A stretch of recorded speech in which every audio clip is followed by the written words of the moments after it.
আমার ভালোবাসার জন্য আমার কি নেশা করতে হবে বলুন? একটা গুটকা আমি তোমাকে দেব, তোমাকে খেতে হবে। দুটো বিমল তোমাকে দেব, তোমাকে খেতে হবে। একটু থুতু ফেললে হবে না।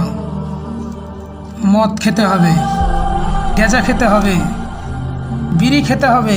এ কি বলছিস তুই? কি এতগুলো নেশা একসাথে করতে পারবে?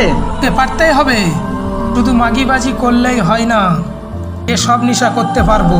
ওর বাবা বিমলকে ঘৃণা করে, গেঁজা খায় না। এই পূজাকে বিয়ে করতে হলে ওকে নেশা করতে হবে, তবে ও পূজাকে পাবে। জিজ্ঞাস করো ওকে পারবে কি না।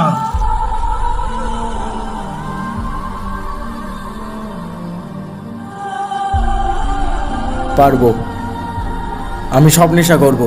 সব নেশা করবো মানে?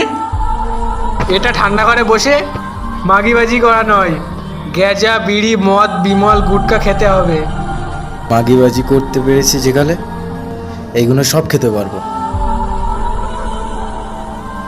দাদা, আমি সব নেশা করব। একটা কথা মনে রেখো, তো তোমার হাগা হতে পারে, পাতলা পায়খানা হতে পারে। পাতলা পায়খানা হলে আমি দায়ী নই। মনে থাকবে দাদা, এটা আমার হাগার ওষুধ।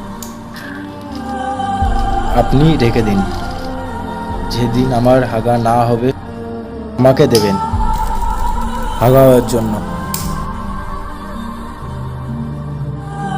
গেঁজা বিড়ি সিগারেট গুটকা